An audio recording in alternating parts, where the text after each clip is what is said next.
Alakamisy fadimy amby roapolo ny volana jolay taona 2024 ampifaliana tomboky lasy tongo vavy no iarabakanao amin'izao alina izao tonga soa atao anatin'ny fotoana ny fampalalam-baovao ary manasanao tsy saraka aminay hatramin'ny farany anaraka izao matoam-baovao izao ny pejy politika avy hatrany makasika indrindra ny fiomanana amin'ny fifidianana komunaly tsy tokony ho tara ny fahavalo amby roapolo ny volana jolay izao ny famoahana ny didim-panjakana manaiky ny mpifidy raha toka tiana ny hanatanteraka ny fifidianana amin'ny fahavalo amby roapolo ny volana oktobra araka ny volavolana tetiandro izay efa natolotry ny seni ho an'ny gouvernemanta raha ny nambara ny filoha lefitry ny seni Andriamatoa sy Thierry Rakotonarivo. Raha taran'io fiam-potoan'io ny famoahana izany didim-panjakana izany dia tsy maintsy miembotra ny daty ny fifidianana aritra vokatra zany ny fahabangan-toerany ben'ny tanàna sy ny mpanolotsain'ny tanàna. Ny faharoa amby roapolo ny volana septambra izao mantsy no ho tapitra tanteraka ny fiam-pitompiasan'ny ben'ny tanàna sy ireo mpanolotsain'ny tanàna fanadihadiana. Raha ity volavolana tetiandro navoakan'ny seni ity izany hoe ny fanatanterahana ny latsabato ny 8 amby roapolo oktobra taona 2024 dia efa misy fahabangana 3 volana ny toeran'ny ben'ny tanàna. Ho lava kokoa io fahabangan-toeran'io raha toka tsy ho voatazona ny volavolana tetiandro efa narosony seni teo anatrehan'ny gouvernemanta. Ifarana ny faharoa amby roapolo ny volana septambra ho avy zao ny fiam-pitompiasana efa taona ara-dalàna ho an'ny ben'ny tanàna rehetra sy ny mpanolotsaina ny tanàna manerana ny commune 580 sy 900 eto Madagasikara. Amin'izao fotoana iresantsika zao dia zavatra roa no mitranga. Raha ohatra ka tiana ho tazona izay tetiandro naroso ny seni izay dia tsy maintsy mivoaka farafahatarana amin'ny alahady fahavalo amby roapolo ny volana jolay ho avy zao ny didim-panjakana raisiny eo anivon'ny filan-kevitry ny gouvernemanta miantso ny mpifidy an-datsabato amin'ny fahavalo amby roapolo ny volana oktobra ho avy izao. Raha tsy tafavoakatra amin'ny alahady ho avy zao zany izay didim-panjakana ny filan-kevitry ny gouvernemanta izay miantso ny mpifidy an-datsabato dia tsy maintsy miemotra ny andron'ny latsabato hifidianana ny ben'ny tanàna sy ny mpanolotsaina. Raha ho tazonina ny fahavalo amby roapolo ny volana oktobra ho avy izao ny latsabato hifidianana ben'ny tanàna sy ny mpanolotsaina dia ny fahaenina ambin'ny folo ny volana novambra no avoakan'ny senia ny vokatra vonjomaiky ary ny fahadimy ambin'ny folo ny volana desambra vao havoaka ny fitsarana misahana ny ady amin'ny fanjakana na ny tribunal administratif isaky ny renivohim-paritany ny vokatra ofisialy. Zany hoe hisy fahabangana eo amin'ny 3 volana eo eny anivon'ny fitantanana ny commune. Noho izany dia zavatra roa no azon'ny fitondram-panjakana andraisana fanapahan-kevitra hialana amin'izay fahabangan-toeran'ny mpitantana ny tanàna mandritra n'izay faharoa amby roapolo ny volana septambra sy ny fahadimy ambin'ny folo ny volana desambra zay, na mandray lalàna na diditsy volana manalava ny fiam-pitompiasan'ny ben'ny tanàna mandra-pahatonga an'izay fivoahan'ny vokatra ofisialy amin'ny fahadimy ambin'ny folo ny volana desambra zay ny anankiray, na mametraka délégation manokana zany hoe délégation spéciale isaky ny commune manerana any Madagasikara. Fanapahan-kevitra politika moa io dia miankina amin'ny fitondram-panjakana ny isafidy amin'izay fepetra roa azo raisina avokoa. Raha toka ho voatazona io tetiandro nomeny seni io dia hanomboka ny fahatelo ny volana aogostra izao ny fametrahana ny antota taratasy mpilatsako fidina ho an'ny fifidianana ben'ny tanàna sy ny fifidianana mpanolotsain'ny tanàna izay atao eny anivo ny ratsamangaiky ny seni isaky ny district na ny ovek. Fatafatsangana omaly ariva ny gouvernemanta vaovao ho tarihany Premier ministre Antsay Christian tsy nisy ny fiovana tamin'ny ankapobeny fa ministra iray ihany no anosoloana dia ny ministry ny fampianarana ambony sy ny fikarohana ara-tsiansa ary ny fanavaozana Ramatoa Madeleine Félicité Redjifienena izay nosoloany Ramatoa Blanche Nirina Richard naverina hitondra ny ministera ny fanabeazana sy ny fampianarana teknika ary ny fampiofanana arakasa kosa. Ramatoa Volaingo Marie Thérèse ary naverina hitondra ny ministeran'ny ponina sy ny fiahina ara-tsosialy ary ny fampivoarana ny vehivavy Ramatoa Narimamy Lucien Irma. Ny antsipireny makasika izay ho tanteriny Tompotiny Sara. Mbola isy ny enim-bolana faharoa entina mijery ny fahavitan'izy ireo na tsy ny andraikitra napetraka tamin'izy ireo avy araka ny efa ny fanarana hatrany am-boalohany. Ko araka izany dia mirafitra toy izao ny gouvernemanta vaovao tarian'Andriamatoa Premier Ministre Christian Tsay. Tendrena ho mpikambana ao amin'ny gouvernemanta au ministre ny fiarovam-pirenena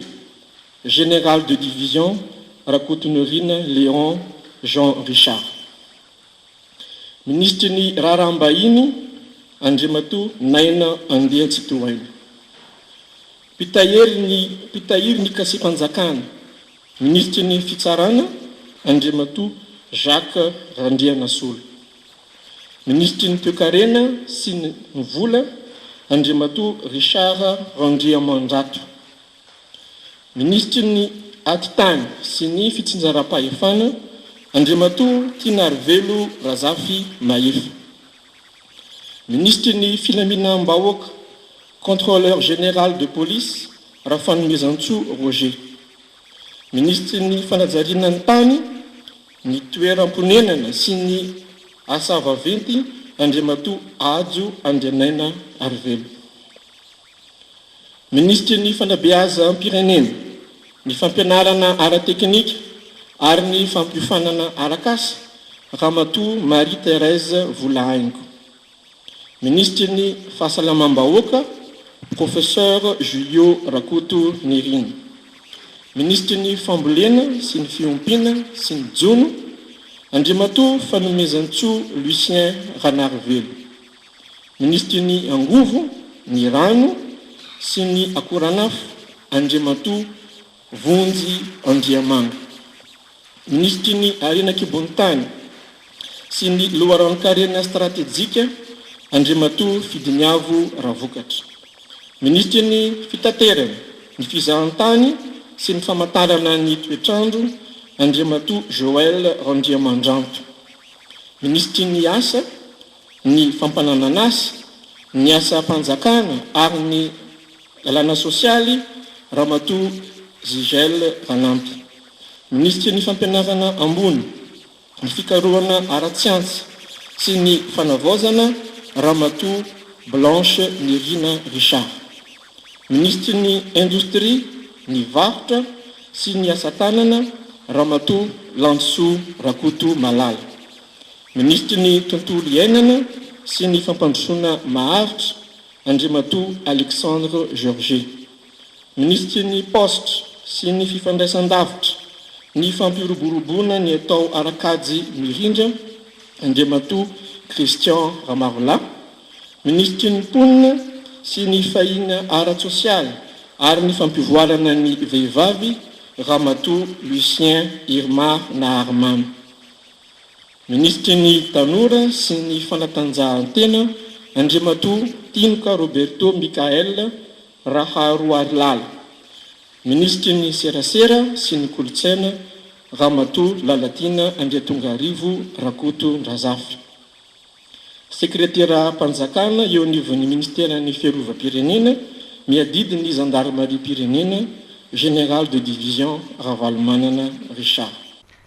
Efa nampoizina fa tsy dia hisy fiovana firy ny firafitry ny gouvernemanta raha ny nambaran'ireo olo-pirenena izay nanaova ny mpanao gazetina fanadihadiana tamin'ity androany ity. Nankasitraka ny maro tamin'ireo nanaovana fanadihadiana ireo mahakasika ny fanapa-kevitra noraisin'ny filoham-pirenena mahakasika izay fandrafetana ny gouvernemanta izay. Azo antoka ho izy ireo ny sy ny famarinan-toerany fitondrana sy ny fampandrosoana amin'izay. Ny antsipriany mahakasika izay ho tanteriny Iando Miaratiny sy lanitra Randrianjavy. Tsy ny olona no tokony hovaina fa ny fomba fitondrana misy eto amin'ny firenena. Arak'izay tenin'izay dia fihetsika tsara ary nankasitrahana ireo olo-pirenena ny tsy nanovana ireo mpikambana eo anivon'ny gouvernemanta omaly iny. Mivaova ny samboky tsy dia tsara. Raha ohatra mbola azo fina sy zavatra nataony teo jalo izy ireo amizay ihany ny efa nampoiziny maro ihany le composition ny gouvernement amin'ny remaniement satria continuité io zany tamin'ny voalohany koa moa efa nisy ihany hoe miasa herintaona ny ministre zay vao mandeha ny évaluation. Maro toerana ny fanjakana satria azy ireo ny maro anisa eny amin'ny anteny miram-pirenena ary koa efa nifankazatra ireo mpikambana eo amin'ny gouvernemanta azo antoka nisy ny fandrosoana raha ny faneho-kevitra trany.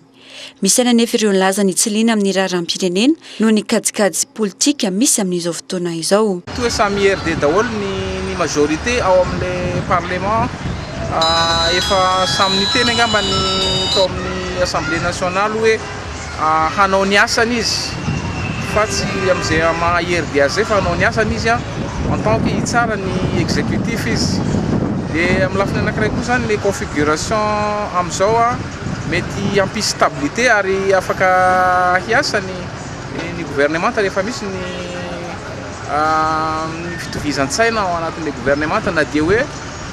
contre toute attente le izy satria nandrasan'ny olona hoe misy zavatra hiova amin'izay eo ary haino ny feony rehetrarehetra betsaka no mangataka amin'izao fotoan'izao ny représentation régionale ao anatin'le gouvernement fa ho hitantsika moa hoe ohatran'inona ny vokatry ny gouvernement ny efeny eo amin'ny vahoaka ne tsy hatramin'izay ne tsy dia hita loatra tsy dia hita loatra ne reny fa dia mipetraka eo daholo zanady rehefa tsy misy korotana fotsiny aloha amiko dia ampy azy fa leo bagara lava ampanao politika malagasy amiko amin'ny mahavahoaka tsotra tsy dia perceptible amiko mihitsy le izy rehefa milamina fotsiny ny tany fandripahalemana fotsiny ihany tena izay. Andrasany maro araka izany tena fiovana entiny ity fitondrana ity. Eo amin'izay faneho-kevitra mahakasika ny fitsanganana ny gouvernemanta vaovao izay hatrany manapirofo ny fahamatorana sy ny fahavononana anatanteraka ireo tetikasa no volavolainy sy ny filohan'ny republika tamin'ny fitazonana ireo mpikambana gouvernemanta teo aloha ireo ho ny teo anivo ny TMS nisy ny azy efa natomboka ireo ministra ireo ao anatin'ilay fanatanterahana ny velirano ny filoham-pirenena ka tokony ho tohizana. Fanampanazavana. Amiko moa dia mankasitraka tanteraka amin'ny filoham-pirenena Andrinirina Rajoelina tamin'ny fitazomana ny akamaroany izay ao amin'ny gouvernemanta satria misy ireo tetikasa izay efa natomboka atao amin'ny UEM dia izay tena ao an-dalan'ny fanatanterahana anazy sy ny famotanana azy ireo nefa no efa nadrafitra izany ka rariny sy hitsiny sy tena ankasitrahana koa raha ireo ihany no anatanteraka an'izay mandra-pahavitany sy mandra-pa misy zavatra tokony ho afaka tsaraina. Ny zavatra tokony ho andrasana amin'ireo gouvernemanta vaovao ireo moa dia ny mba tsy hivady velirano amin'izay velirano napetraka ny filoha satria ny an'ny filoha izay zavatra rehetra asa na tompony dia tsy maintsy tanterahana ary tanterahana tsakany sy andavany fa tsy ho zara-pafila fotsiny. Eo amin'ny pejiny sosialy kosa indray mihamafy ny fitokonana ataon'ireo andehan'olona mpivarotra sy mpandraraha madinika eo amin'ny tsena Nanosobe amin'izao fotoana izao izay mitaky ny fandravana ny asa fanamboarana ny tsena eo amin'ny parking. Fanaovana tsindry azo lena ny madinika no ambaran'ireto mpanao fitokonana ireto fa zava-mitrangy any an-toerana amin'izao fotoana izao. Nambaran'izy ireo mantsy fa tsy ireo mpivarotra amoron-dalana velively no azo izany tsena izany rehefa vita eo itsena io fa tsy maintsy ny olona izay manambola ihany. Nanao ny fanadihadiana teny an-toerana Intsora Kotoromanga sy Fanorazana Drakoto.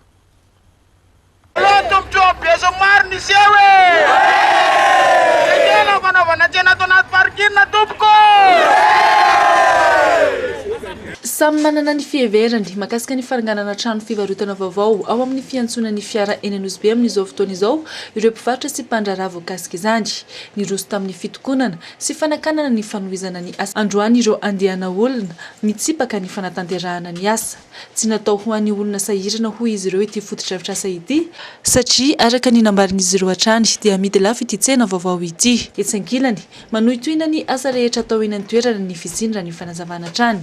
tsy emotra araka izany ny mpivarotra manohitra izao asa fanorenana izao fanohy hatrany ny etsika raha tsy mijanona tanteraka izany araka ny fampahafantarana nataon'izy ireo na dia nisy aza ny fampiroroana natao aminy rehefa naheno fitaraina ny mpivarotra satria tsy misy mahasamijoro tsony satria misy amin'izao fotoana zao menace goavana hoe zay mijoro manohatra nyity fotodrafitra azy tia dia hogadrainy dia mijoro eto moa zany tena kapasahina miaraka amin'ny reto vato reto hoe tsy ekena tsony kosa zavatra ohatr'izao satria inona ny antony ity tseny ity tompoka ty parking ity tompoka dia efa tery dia tery mampiasa parking eto avokoa manerana Madagasikara na avany avary na avany atsimo avany atsinana na rehetrarehetra zany anisan'izany ny voamaina anisan'izany ny voankazo anisan'izany ny anikotrana dia aiza tsony ary nanaovana déchargement raha ohatra ka mbola asiana tsena indray tena problème dia ity le tsena orana amin'io dia tsena efa polisy zay tonga dia tery be le tsena ary le tsena tsy omena mivatra hoe tsy manana tsena fa ho aorina le tsena dia ho amidy 10 tapitrisa ariary indray ho an'ny mpanambola zany ka noho izany ny joronay hiady amin'ny Tsindrazolena hoe tsy mety ka eto izay dia manahitra ny tompona andraikitra voalohany amin'izany ny commune Antananarivo renivohitra zay tompona andraikitra eo ihany koa ny préfet Antananarivo renivohitra eo indrindrandrindra fitondrana fohy be zay taritiny filoha Andry Rajoelina mba jereo satria zao le tena hoe tsindry azo lena mahazo majinika satria mandeha menace mandeha gadra joreto ary ny tenanay dia mahazo menace hoe isy sambotra ona efa vonona koa izay hoe raha ho an'ny fahamarinana sy ady ho an'ny tsindry azo lena vonona niatrika zany hatramin'ny farany ka noho izany dia ny programanay dia tsotra alanay moramora re mpandrafitra eo dia ajanonay aloha izao fandrafetana izao ary tsy ekena hatramin'ny farany hoe tsy mila rafitra tsony aloha dia tsy mila mitohitsony ny asa raha tsy alana complet ary ny tanjonay dia hoe tsy misy asa mandeha tsony tsy ekena ijony ny fanaovana tsindry azo lena ny madinika tahaka izao hoy ny fanehonkeviny lehibe ny tsena eny an-toerana ary hahina hoy izy ny hisy ny resaka kolikoly ao ambadika izao raharaha izao ka anaovan'izy ireo antsoavo amin'ny tompona andraikitra raha misy mpivarotra nakelikeny teny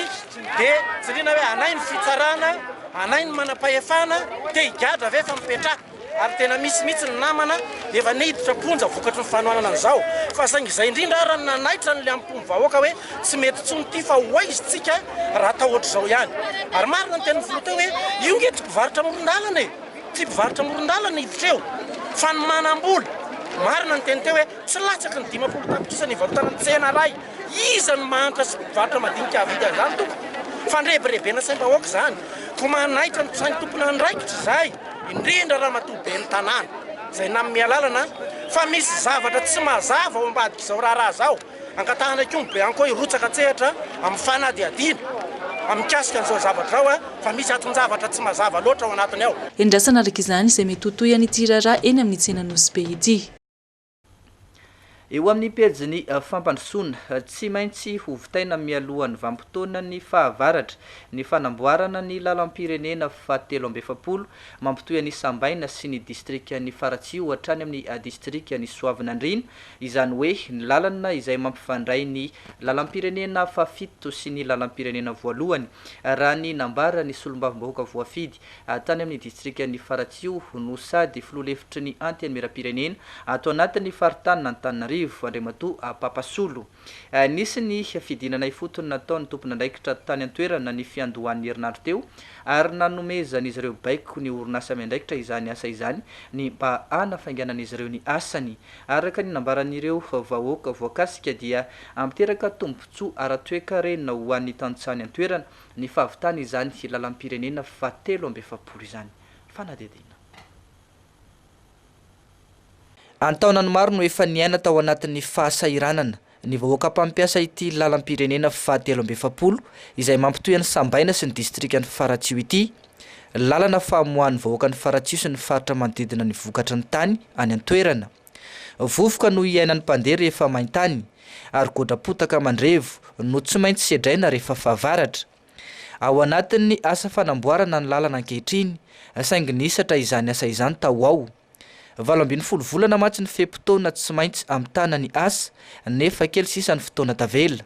zara raha mbola ny 10 ny asa no vita noho ny antony sy fampiny fitaovana sy ny tsy fisiany mangarahara ataon'ireo mpiasa any an-toerana araka ny tatitra nataon'ny solombambahoaka voafidy tao Faratsio sady filoha-lefitry ny antenimieram-pirenena ato amin'ny faritany Antananarivo raha ny fahafantarana zany dia ny tsy fampiny fitaovana teo amin'ny nasa SMATP zay ny antony ary mety koa manararoatra zany fa tsara ho fantatry zay tompona andraikitra ny SMATP io fa be loatra ny gasoil mandeha any amin'ny varomaizina ka tokony sy fepetra ho raisiny zareo lehibe amin'ny orinasa sy mahalehibe zany satria sady manaratsy endrika anaran'ny entreprise no mampianatra zava-dratsy amin'ny vahoakanay amin'ny fivarotana zavatra varomaizana, zavatra halatra misy no amidy ao zany mahakasika ny gasoil. Amin'izao fotoan'izao moa zany dia efa nahazo fampitandremana zareo ka efa miampy ny fitaovana, manomboka miasa alahady zareo miasa alina koa amin'izao fotoan'izao zany dia araky ny fahitantsika moa zany fa efa mipaka eo amin'ny tanàna Faratsio mihitsy zany ny terrassement. Nambarany ity solombavambahoaka ity fa tsy maintsy hovitaina mialohan'ny vampitona ny rotsakorana ny asa fanamboarana ny lalana araka ny baiko nomena ny orinasa tomponantoka. Olana maro no voavahan'ny fahavitany izany lalana izany, miantoka ny fiatsaram-piainan'ny tantsaha, manamora ny fifamezivezena, mampifandray ny lalam-pirenena voaloha sy ny lalam-pirenena fahafito amin'ny alalan'ny fifandraisan'ny sambaina sy ny distrika ny Soavinandriana. Be lehibe mihitsy zany ny tombontsoa ho azony tsy industrie amin'ny Faratsio rery, tsy mivahoaka ao rery fa na ny olona avy any ivelany aza satria io RN 43 io zany dia mitoy hatrany sambaina dia mandalo eo Faratsio tonga ny distrika Soavinandriana ary mipaka aty amin'ny lalam-pirenena voalohany RN bis raha tsy diso aty Analavory zany. Hitantsika amin'izay zany fa tena hiteraka asa betsaka ho an'ny olona izany na eo amin'ny fivarotana sakafo fihinana zany na amin'ny firoborobon'ny fitaterana dia izy daholo zany. Eo amin'ny pejy fanabeazana mitaky ny sy ny fifampidiniana sy ny fifampiresahana momba ny fanovana sy ny fikitihana ny rafim-pampianarana eto Madagasikara, ny fivondrona n'ireo tale nasionaly fampianarana tsy miankina, vonona ary manana ny traikefa sy ny fahaiza-manao rehetra ampandrosoana ny sehatry ny fanabeazana izy ireo ka tokony homendanja manokana raha ny nambarany. Maro ihany koa ny sosikevitra fanatsarana efa noentina toy ny mahakasika ny fanakisana ny tetiandro mpampianarana sy ny fanavaozana ny rafim-pampianarana tamin'ny ankapobeny. Ny antsipriany mahakasika izay hoentiny Antsorako Toromanga sy Fanorazana Rakoto.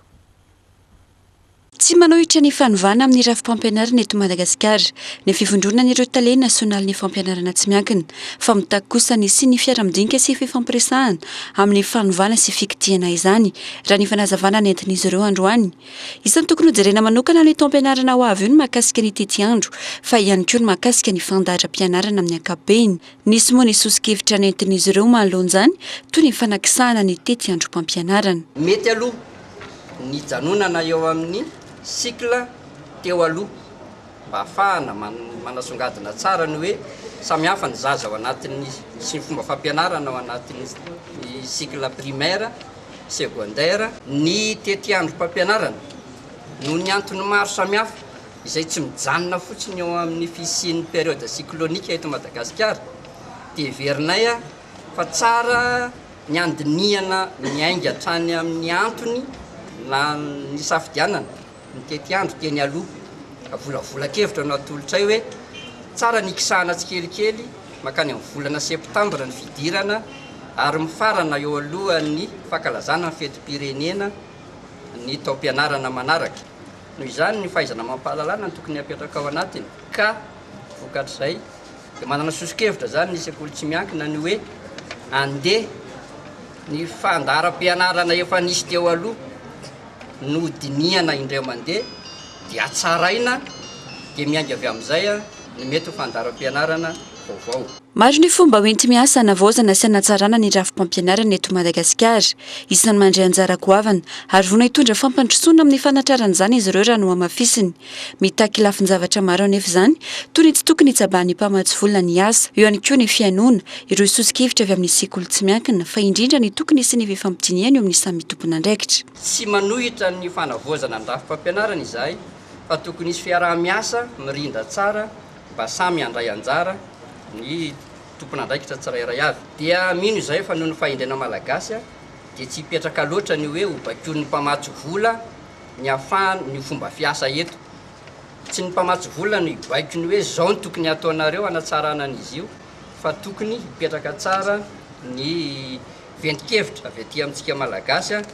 dia manaraka an'izay ny mpamatsy vola eo ihany koa ny tokony ho fianony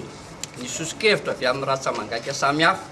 tsy voatery ny ministère ny éducation nationale sy ny enseignement technique irery jerena ny any amin'ny enseignement supérieur jerena ny enseignement privé jerena ny sehatrasa rehetra sy ireo mpandrahara azy izay mitaky ny tsanganany izay olona tokony ilaina ao anatin'izay fampandrosoana izay efa nalefena anivon'ny ministera voakasika ny sosikevitra fanatsarana nentiny fivondrona n'ireo tale nasional ny fampianarana tsy miankiny miandry ny fampiarana azy araka izany izy ireo lafomba vao afa mihitsy kosa indray mahakasika indrindra ny tontolony fandriam-pahalemana ny fampiarana ny dina ifampifezana eo anivon'ny fiarahamonina no noentin'ny mponina ao amin'ny distrika ny Kandreo ny fezana ny olany tsy fandriam-pahalemana izay tena nahazovahana tao ao raha ny nambara ny solombambahoaka voafidy tany an-toerana Tsikivy Adrien na eo aza ny fisian'izany dina izany dia tsy maintsy mifamatotra amin'ny asa-pitsarana ihany ny fanenjehana mba isi ny famaizana araka ny lalàna ho an'izay mpanao ratsy tratra ny vokon'olona raha ny fanazavana vokatra izay efa mihatsara ny fandriam-pahalemana eo anivon'ny distrika ny Kandreo ny Antsipriany. Raha resaka sécurité no resantsika aza diso fiaino atsika raha taloha be tany malaza tsy fandriam-pahalemana distrika ny Kandreo fa ankehitriny kosa nomboka tamin'ny 2009 nakaty izay nisy ny dina dia milamina Kandreo ary raha ohatra ka atao fampitahorana izy ho an'ny toetram-panjakana izay hoany tokony hiova izay toetsena izay manomboka zao fa raha Kandreo ny lamina ary raha nygoragora kely ny dina izay herintaona lasa zay fa amin'izao zany manomboka nisy n'le opération izay natao amin'ny fanjakana izay nandefa miaramila misy 9 latsaka eo zareo nakany manao opération ary efa bolana lasa efa bolana zany zay ny faharetandreo any milamina zany le tanàna raha fandriam-pahalemana raha dinan'ny Kandreo zany maro no mikoakoaka hoe fanjakana kilomètre fanjakana fa raha nampiarana tao anaty distrika ny Kandreo tsy mbola nisika hoe olona nigazany dina tsy naterana tany amin'ny tribunal fa mba isiny le famatorana eo amin'ny vahoaka satria amin'ny resaka voly dehibe moa ny tena olana dia ny dina ihany zany vahaolana amin'io fa raha na ina ary ny ataony miaramila tsy mifanjakana fa nampy fotsiny ireny natao hiaro an'le vahoaka anaradi fa raha tsy le vahoaka mihitsy no miray hina dia anaradi tsy milamina foana zany atsika satria le dina ny asan'le miaramila fantatsika avy aty Antananarivo tsy avy any Mahajanga aiza moa ny kijoaindreo any raha tsy le vahoaka any no mitarika hoe ato ny kijo ato ny toerana le dia tavaboaka ty dinomy ty dia le firaisan-kinan'le vahoaka zany ao anatin'le dina miampy an'le fandraisana tanana ataon'le gendarme sy le miaramila dia mifanampy eo pejy kolotsaina famerenana anjon'ny mpamorona fanokafana lalam-barotra iraisampirenena fa ihany koa famelomana ireo sehatra ara-kolotsaina rehetra izay mitarika fidiram-bola ho an'ny firenena sy ny famerenana ny asin'ireo toerana manatantara sy ny vakoka rehetra misy eto anivon'ny firenena no nambaran'ny filohan'ny vaomera misahana ny kolotsaina eo anivon'ny anteny meram-pirenena ny solombambahoaka Christophe Tsiliva Didio ho atao laram-pamehana mahakasika ity sehatra ny kolotsaina ity asa goavana miandry any koa raha nambarany mahakasika ny ady atao amin'ny osika ankoatra ny famolavolana ny lalàna mikasika ireo rehetra ireo dia lalana izorana ahafahana manatratra ny tanjony ihany koa raha nambarany ny fanentanana ny mpanjifa sy ny fanomezana fampiofanana ho an'ny mpanakanto ny Antsipriany mahakasika izay ho tanteriny tsorako taronaka sy fanorazanareo maro ireo sehatra ara-kolotsaina asotrandrahana hiteraka vokatsoa ara-toekarena maro eto amin'ny firenena raha tsy laza afa-tsy ny fanatanterahana ireo hetsika ara-pizahantany maro izay mitarika vahiny eo ihany koa ireo fananantsika toerana sy vakoka manatantara maro tokony hanana ny lanjany mahakasika ny lafiny ara-toekarena eto amintsika ny kolotsaina hoy ny fanazavahan'ny filohan'ny komisiona ny kolotsaina Christophe Tsiliva Didio ny mahakasika ireo araka izany no ho ataon'ny lahara-pahamehana fa eo ihany koa ny mahakasika ny zony mpamorona sy ny fitadiavana lalam-barotra eo amin'ny tsena iraisam-pirenena mamerina ny zony mpamorona aloha zay aloha voalohany aloha raha-pamena dia indrindrandrindra koa zany tsy maintsy jerena ary tena zay ny lahara-pamena zany ijery lalam-barotra au niveau international satria raha mbola eto amitsika zany raha ny mpivarodasantsika mbola tsy de tena afahantsika hoe mivelatra fa raha ny misandrahaka iran'ny zatory zao zany tsika de be ny mpividy na ny mpanjifa ny zava-bitatsika eto a ta Madagasikara ara-kolotsaina zany miresako de na zany naty zany tsy maintsy jerena koa aty fotony ahoana mba manaraka ny fenitra ve ny zavatra hoavokatsika amitsika ny am'zay zany zavatra anisany hoe iadina daholo ka raha atao bangy tokana fa raha fijery koa azy raha tena andeha araky ny tokony izy moa ty raha ty de tena tokony itera isy retombé aloha zany économique satria raha ohatra fotsiny hoe raha tsy laza ohatra hoe ame alalan'ireo festival tokony velomina zany festival rehetrarehetra zay misy eto Madagasikara satria reny zavatra reny zany micréeny zany hoe mamelona ny secteur be da be raha tsy tena hoe fizahantany mampiodina ny économie am'le toerana misy le festival mahazo vola ny mpivarotra madinika amin'ny alalan'ireny événement reny zany hoe miodina zany économie de zay zavatra miteraka tourisme tosike na national na international olana goavana sedrainy ity sehatra ity amin'izao fotoana izao anefa ny makasika ny fanaovana osika ankoatra ny fanamafisana ny lalàna mifehy kolotsaina moa dia lalana ahafahana manatratra ny tanjona ho iatrany ny fanazavana ny fanentanana ny mpanjifa sy ny fanofanana ireo mpanakanto raha au niveau national no resantsika de ny fanomezana rariny kosa ny mpamorona ny zony mpamorona zany ary amadika an'izany ho lalàna avy hatrany ary tsy io tsy azo ivalozana fa zay mpanao piraty de tokony ho faizina zay aloha satria tsy tonga any amin'ny mpamorona zany any zoany tsika zany raha mijery eo amin'ny da zany mampalahelo mahita an'le reo mpanakanto manavita be teto amin'ny firenena zara raha ampy roa alina angamba ny raisiny pension nefa mba mezaka ihany ny amda sy ny tariny kosoa ny fomba fanamerana an'izay io zany comme aloha voalohany indrindra sensibiliser io de tokony asina atelier isaky ny isaparitra ny olona nge mora tarita maro nge liana am'zany fa iza no hitariky azy de isaky ny région aloha zany amboanazy tokony misy olona mitarika an'izany etsika zany ampahafantarina ny olona ary indrindrandrindra mila atao formel ko ampahafantarina azy satria itsika koa ne ahoana moa no tsy anjaka ny pirate satria maro ny mpanakanto informel daholo zany hoe tsy manana ny statut mety hoe tsy mambrana amdamy misy critère madinidinika zany tokony hoe mba nanana ka hofanina reo zay mpanakanto misy karazana atelier atao na misy karazana sensibilisation ampiasaina reo hainao manjery itsika rehetrarehetra ny comme rehetrarehetra ho fanentanana ny olona momban'izany tsy mora nefa tsy zavatra tsy vita rehefa tena hoe atao